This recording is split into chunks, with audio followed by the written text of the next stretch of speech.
the University of Alberta in Canada came up with a number of just how much Dr. Oz's advice has absolutely no evidence to back it up or is absolutely wrong. They have a percentage? Yeah, let's see. The quack factor? Yeah, the quack factor. Let's see. The research showed on average, the show gives their viewers around 12 different recommendations per episode, but only half of them are supported by research. Hey, 50-50. 50-50. Yeah. That's like casino odds. Right. Yeah. I mean, I was about to say, that's like a decent if you're sports betting. Let's this watch year. Ducey first with this guy. Oh, this is from last year? Some of his COVID. Okay, let's hear some of his COVID stuff.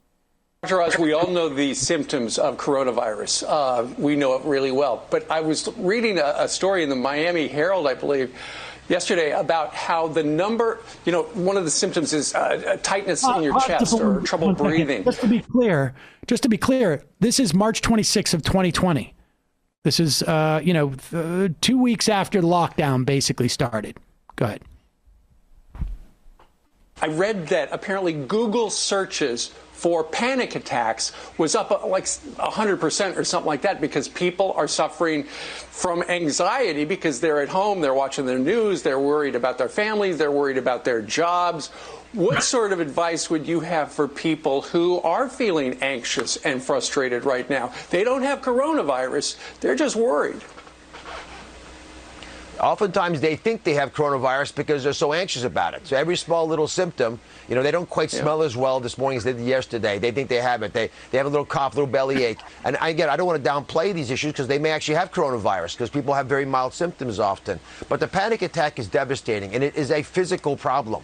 It's not just in your head, your whole body, the rapid palpitations, the sweating, the feeling that the world is closing in around you. And these symptoms can cause all kinds of detrimental effects, which is why I think a lot of doctors now are feeling that the worry and the panic about coronavirus is going to be worse than the actual coronavirus for them.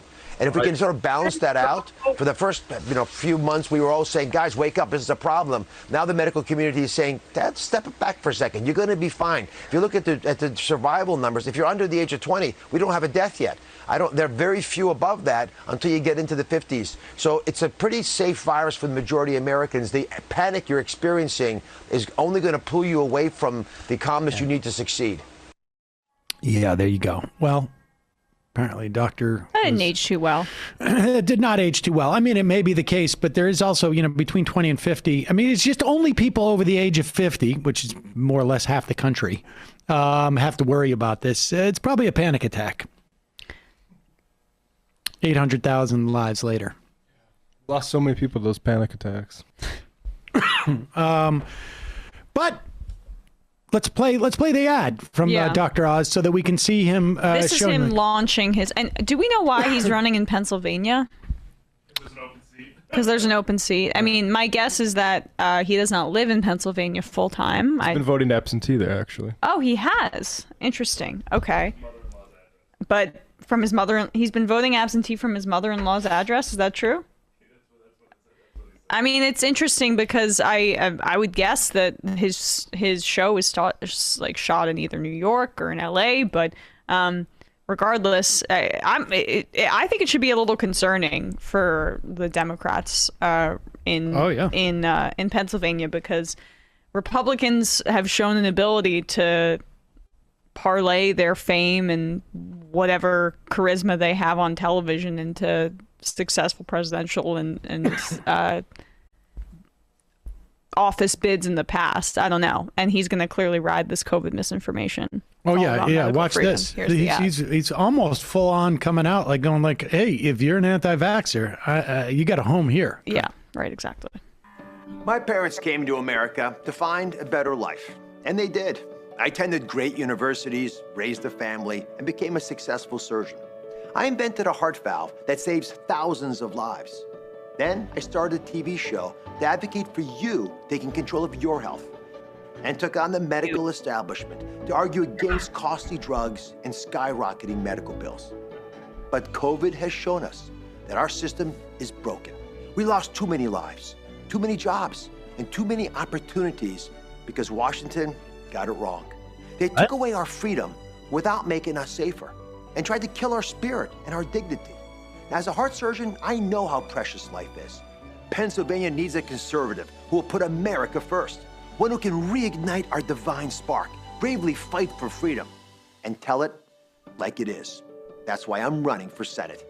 I'm Dr. Oz, and I approve this message. It's literally like they walked through the orchard of Republican cliches and memes, and they just picked from every tree and put it into a bucket. And I got to say, whoever wrote that was pretty good. They worked in like the divine spark. He's getting the fundamentalists, America first. He's getting the Trumpers. The medical establishment got it wrong. He's getting the anti-vaxxers. And then he also trying talked to kill about your dignity. But like things like costly drug prices, which are always a way to manipulate people into voting for Republicans who want to raise your drug prices. But I don't know. I mean, the Senate race just got a bit more interesting. I would say I think he's got a good shot, unfortunately. Fetterman. Support Fetterman. Mispronouns. When is Magic Spoon going to make a majority report blend? Bourbon Socialist. The Republicans are the party of, oh, you said that already. Linguist. Is it just me or Bongo the Gorilla, a dead ringer for a certain cold-footed fellow? If I'm Crowder, I'm suing Dana for royalties for using my likeness. Spocko. Meadows is a known liar. His book, Revelation, about Trump testing positive and then negative before the debate needs to be investigated. Subpoena the doctors who tested Trump. The White House medical unit is headed by Trump's personal doctor, Sean Conley. Remember how cagey he was about Trump's testing date? Now we know why the White House didn't cooperate on contact tracing following the White House Rose Garden event. It would point to Trump. There's something to be true. They should be investigating this. And maybe, I don't know, maybe that's why they dropped that as soon as he was, Meadows agreed to testify. I'm not sure.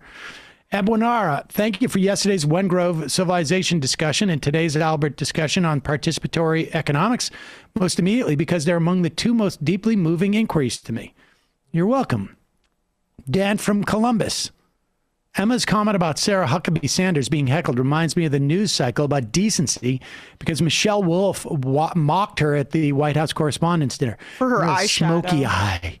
Yeah, which they said was about her appearance.